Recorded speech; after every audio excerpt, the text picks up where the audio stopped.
Top 15 upcoming games 2013 to 2014.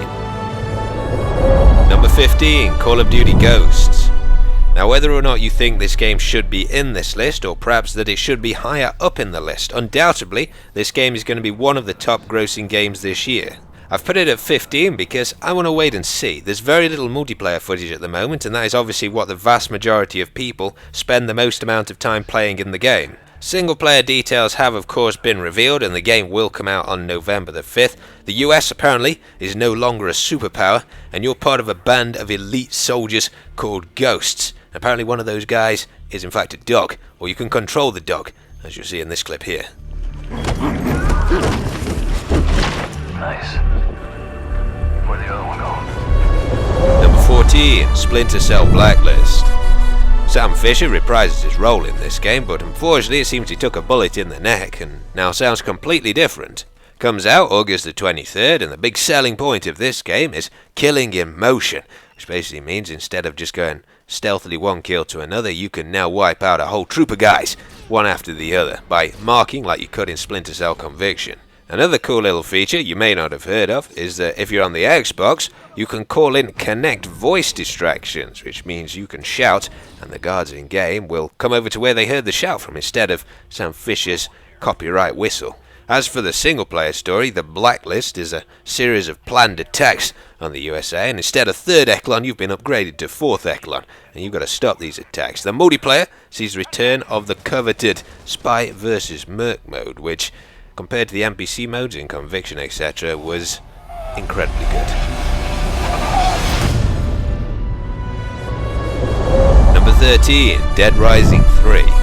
As you can see, the fictional city of Los Perdidos has got something of a zombie problem, which you, Nick Ramos, are going to fix. Game comes out at some point in November this year and is an Xbox One exclusive. Some of the new things, which in this game but not in the previous, you can now craft on the run. The guy you're playing is a mechanic, so if you wanted to make yourself a broom saw and you find a broom and a saw, that's how you make one. You can just kneel down and get that job done. It is a completely open world city like Grand Theft Auto is, and you've got to escape it before a military strike on there. So the game gives you a lot more freedom on the next generation of consoles than the previous games did.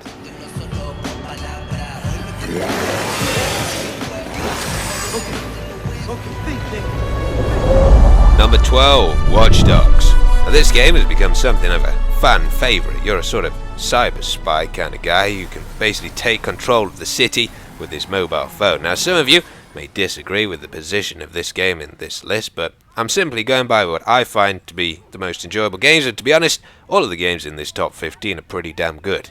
Game comes out November the 19th and is billed as an action-adventure stealth video game set in an alternative reality Chicago, where there's a supercomputer and those in control are, suffice to say, abusing it. But that's how you get to take control of all these things in the city, because they're all linked together. So you can use your phone to check people's bank details that you can see.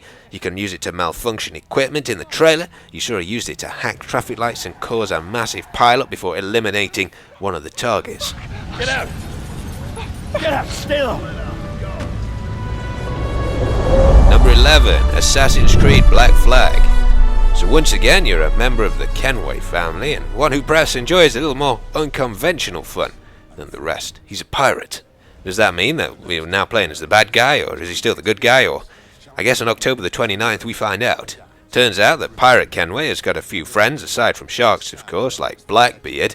So if you're a fan of pirates, I don't know who is a fan of pirates, but if you are a fan of pirates, then I'm sure you'll see some of your favourites in this game.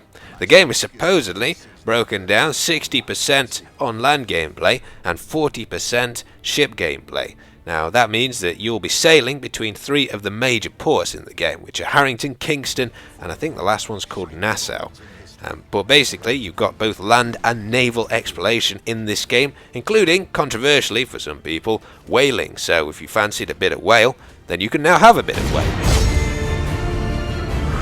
Join them under the black flag of Assassin's Creed 4. Number 10, Metal Gear Solid 5, The Phantom Pain. I have to say, at E3 I was absolutely blown away by this game.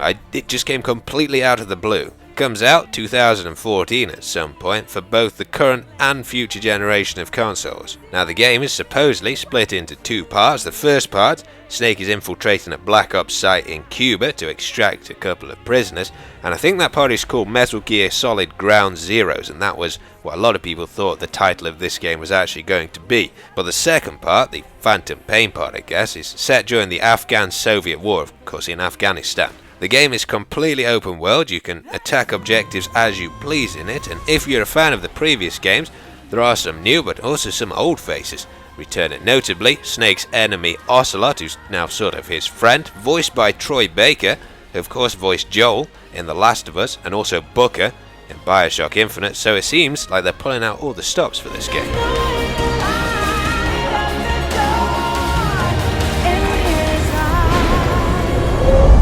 Number 9, DayZ Standalone. If you're unfamiliar with this game, it places you in an open world where you've got to survive the current zombie apocalypse with any other players that you find. The alpha of this game is coming out at some point in July and aims to improve on every aspect of the mod. The map's been extended 20% further to the north and the west, and there's new islands, including Utes, out in the sea. 90% of the buildings are now enterable, most of the towns have been rearranged, there's a new crafting system, a totally new UI, even the map comes in several different parts that you have to piece together. So there is, we've got military bases nearby. I mean, it's a 260 square kilometer map. Number 8, Arkham Origins.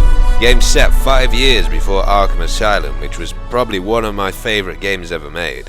As you would imagine, when the game comes out on October the 25th, you'll be playing as Batman, and he's brought with him a whole new set of tools, including the Batwing, which you can now use to travel from one place to another. Of course, Arkham City was pretty open world, and it seems like the world in Arkham Origins is going to be even bigger, so that's how you get from one place to another. There's also the Batclaw, which allows you to attach two enemies together, and as well as that, Batman now has some new detective skills, which lets him recreate crime scenes and solve puzzles by using that info. It's also worth noting that everybody's favourite voice actor, Troy Baker, is making a return in Arkham Origins as the Joker.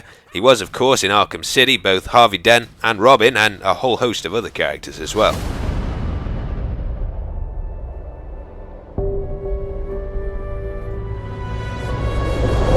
Number 7, Mirror's Edge 2.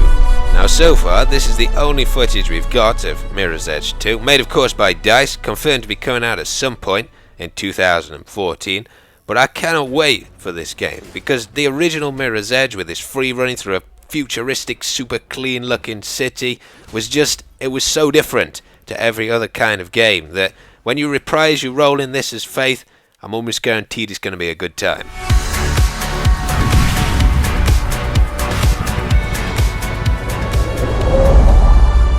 Number 6, The Division. This was probably the biggest shock, for me at least, at E3.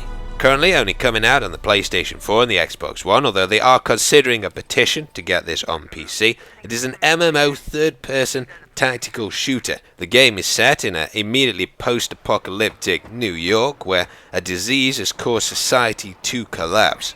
You play part of an elite team set to try and resolve this crisis. As with a lot of next-generation titles, this game features companion gaming, so if you've got a tablet, then you can use it to, say, fly around a little bot to check out different parts of the city and things like that without having to go in there with your character. Wow, yep. I'm gonna go in. Number 5, Titanfall. So this is the first release of Respawn Entertainment. The guys who left Infinity Ward set up their own company because they didn't like the direction of the Call of Duty series. The game is said to come out Q1 2014 for the Xbox One and PC. It's multiplayer only with single player elements, which is actually quite a good thing because that usually means the multiplayer is going to be very refined. As you can see, you can either play as free running pilots or inside agile mech walkers, so Colonel Quadrich, eat your heart out.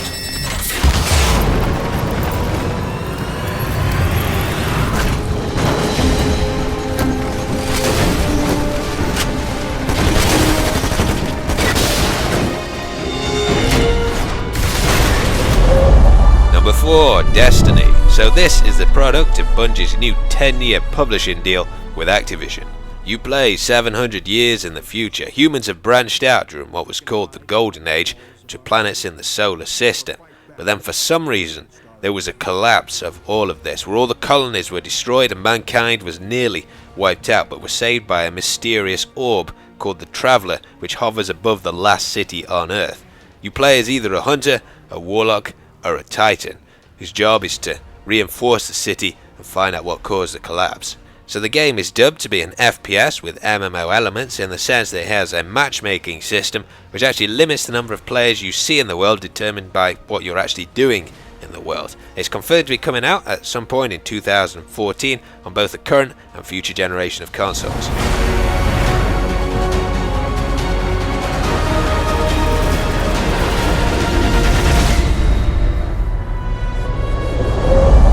Number 3, Battlefield 4.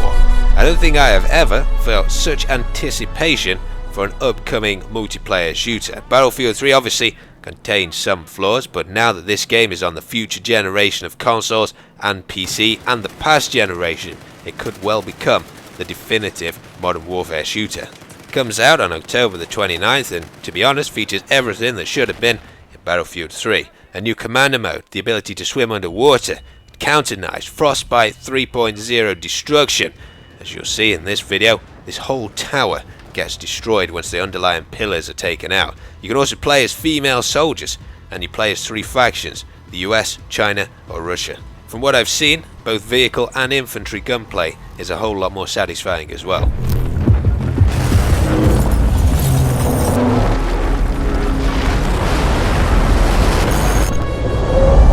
Number 2, GTA 5. Set in Los Santos, the world is now bigger than those of Red Dead Redemption, San Andreas and GTA 4 combined. Confirmed for release on the current generation of consoles on the 17th of September this year, it's not just a city anymore. There's beaches, mountains and a whole wilderness to explore. You play as either Michael, Trevor or Franklin, each of whom have their own abilities, and you can switch between them and work together at any point.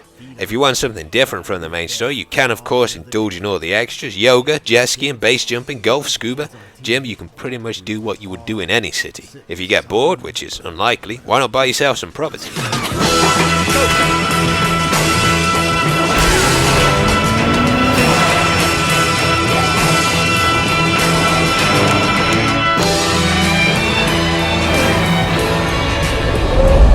Number 1, Star Wars Battlefront 3. Now it may surprise you that this is at the top of my list, given that they've only shown this small cinematic, but I've been waiting for so long to get a decent Star Wars game, and I really think DICE can nail it this time. They've already said you can fly from the planetary surface all the way up into a space battle, so it looks like it could be incredibly good.